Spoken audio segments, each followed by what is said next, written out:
Hello, my name is Owen, and today I'll be recommending books for the season of fall. The weather's getting colder, the leaves are beginning to change, depending on where you live, and I think there's nothing more comforting than maybe sitting outside or maybe like cozying up in your slightly cold home with a good book. So what I've done is I've got a list of 5 books that I think fit the fall aesthetic / vibe, and I think that you guys should read before the winter comes. And to keep this in mind, this list is completely subjective. These aren't books that are based in fall or have anything to do with fall. It's more of just things that have like connected to the autumn part of my brain, if that makes sense. And that's mostly because I either read them originally in the fall, and now I just think of them and associate it with it, or it's because they have kind of like a slightly comforting, but also maybe a little bit dark vibe, and also like maybe a little like ethereal, but not in like a spring like fairy way, but in like a legend way. And you'll understand what I'm talking about when you start seeing my recommendations. But yeah, I completely made this up, essentially, is what I'm trying to say. But I do think they're great fall books. And also, at the end of the day, they're just great books. And you can read them any time of the year, right? So what I want to do is when I present these books, I'm going to give you a brief overview and then tell you what I like about them. And then also like why I think they're a good choice for the fall, which I'll kind of cover that at the end though. But jumping straight into it, my first recommendation is The Lies of Loch Lamura by Scott Lynch. This book is a fantasy book, and it follows the Gentlemen Bastards, a group of young con artists in a city loosely based on like medieval Venice, I believe.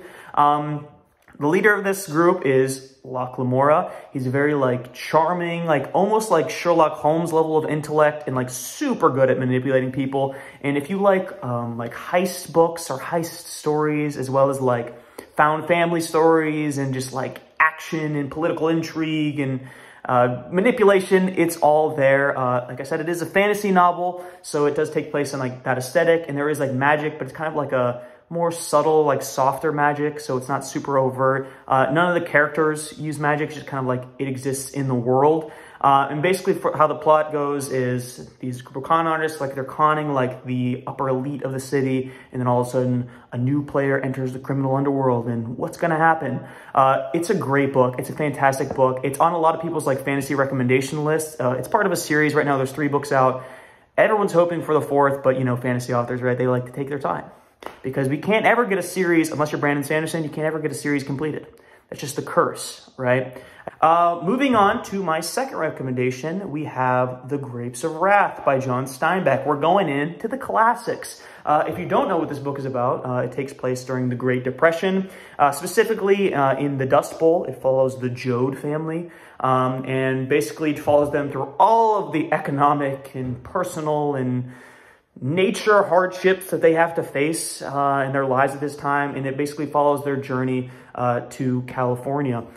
This is a classic, so don't be expecting like the most snappy, like quick read. It does drag a little bit, as classics are known to do, but I personally just love John Steinbeck. I think he's a fantastic poetic writer, and it really immerses you in this time. I don't think there's any book out there that captures just like the atmosphere and the spirit of the Great Depression. I mean, the spirit of the Great Depression, that sounds like it's a good thing. It's a horrible thing, right? And you're right thinking, I think you said fall books are supposed to be cozy. Well, yeah, I did say that, but also like, I don't know.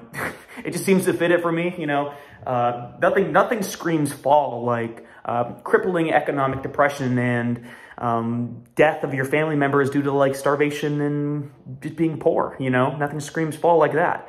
But honestly, it is a very heartwarming book, but not in a good way, if that makes sense. It's not completely like just sadness and despair. There is a little bit of hope and a bit of like something to look forward to, which I feel like a lot of people in that time were like just looking for anything to grab onto. And John Steinbeck does a great job just setting up the atmosphere and just creating a great grounded story, but also like a more metaphorical story that kind of like raises above what is physically on the text. I did a book report on this book in like the 7th grade. So, you know, I really did a huge deep dive into it, and I've read it since then, and it still holds up. So if you're going to read a classic, read Steinbeck. And if you're going to read Steinbeck, you might as well read Grapes of Wrath, right? Moving on to my third recommendation, another fantasy book, The Once and Future King by T.H. White. This is a collection of stories, actually, about the legend of King Arthur, separated into 4 sections, the first being The Sword in the Stone, which is the most famous one. I believe there's a Disney cartoon about it. I haven't seen it.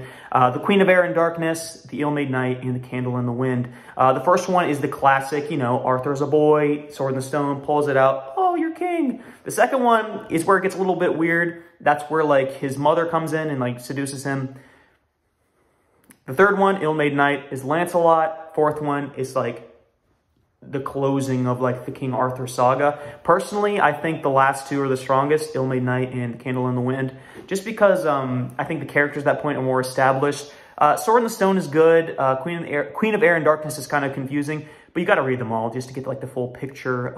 I believe that T.H. White wrote them kind of like how a lot of authors did back in the day, or even earlier in, like, the 1800s. They would write in, like, sections. It wasn't, like, published in newspapers or anything, I don't believe, but these were 4 separate stories, and then the Once a Future King is just, like, putting them all together. But yeah, it's really good.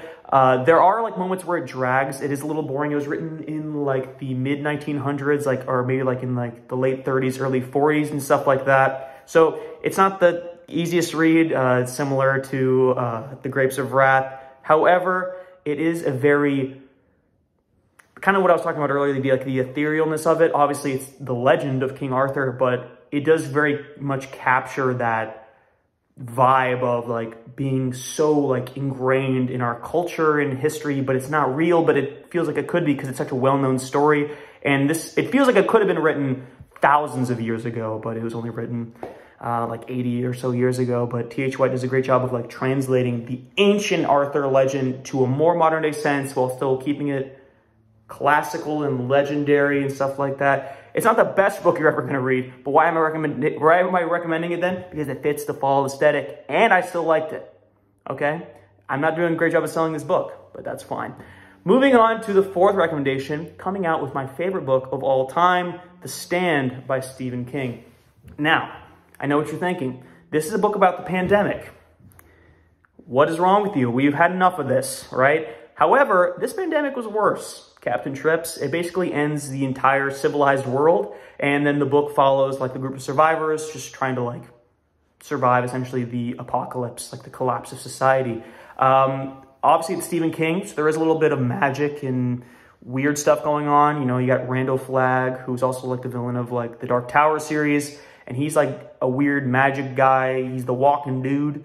So they call him in the book sometimes, but he's super creepy, super, like, charming in, like, he's the devil way. But yeah, the reason I love this book, is my favorite book of all time, I always read the extended edition, by the way, is because his characters feel so real. Like, almost every single one of them, obviously, then, like, Randall Flagg is kind of like a devil figure, so he's not really realistic in that sense, I guess. But the main characters, like the main cast that you follow throughout, are just, like, when I read that book again and again, I try to read it, like, once a year or once every other year.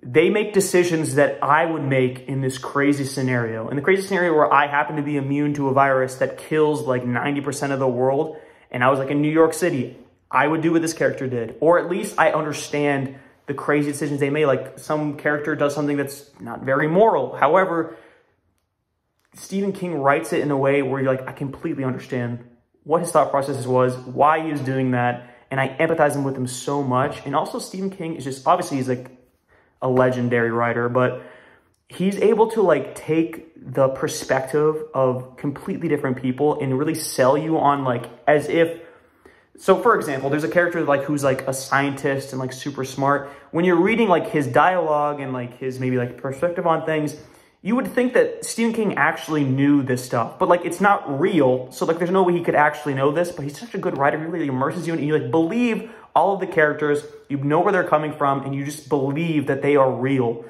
And I know, like, a lot of books do a great job of this, but The Stand, it does not get better than The Stand in this regard.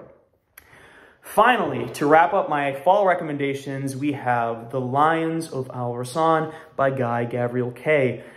This is another fantasy book to round out the list. If you haven't read Guy Gavriel Kay, he is outstanding. I really need to read more of them. I've only read 2 books. I read this one and I read Taigana. But this book, it really gives me the perfect fall aesthetic. It's about basically 3 cultures and, like, 3 religions, and the conflict between them. There's like an analogy to like Judaism, Islam, and Christianity in the characters of like a physician, a like bard type, king's advisor, poet, charming guy, and then there's like the military, honorable guy, and there's kind of like conflict between all three of them, but they're like friends, and then like there's like love, and there's romance, and there's war, and there's death, and it's...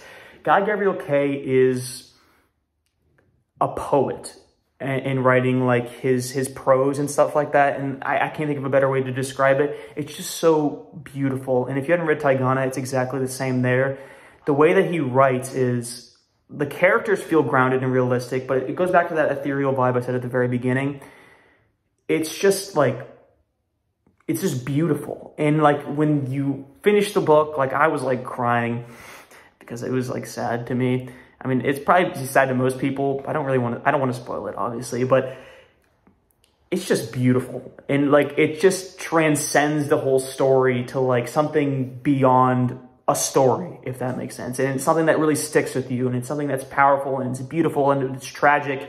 It just feels bigger than a book that was written in the last 30 years. And there's honestly not much higher praise I could give a book like that. The reason I would give it like a fall aesthetic is just because it just made me feel something.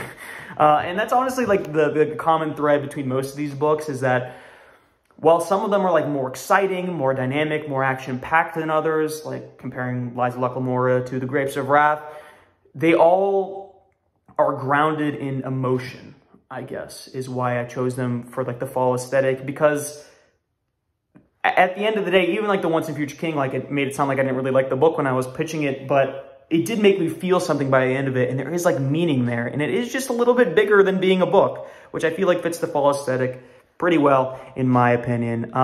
So those are my recommendations. I hope you check out one or maybe all of them. Let me know in the comments, what are your fall aesthetics, or if you disagree on the season that I put these guys in. And also, please like this video and please subscribe. It means a lot, and it actually does help a lot. Thank you so much, and happy fall.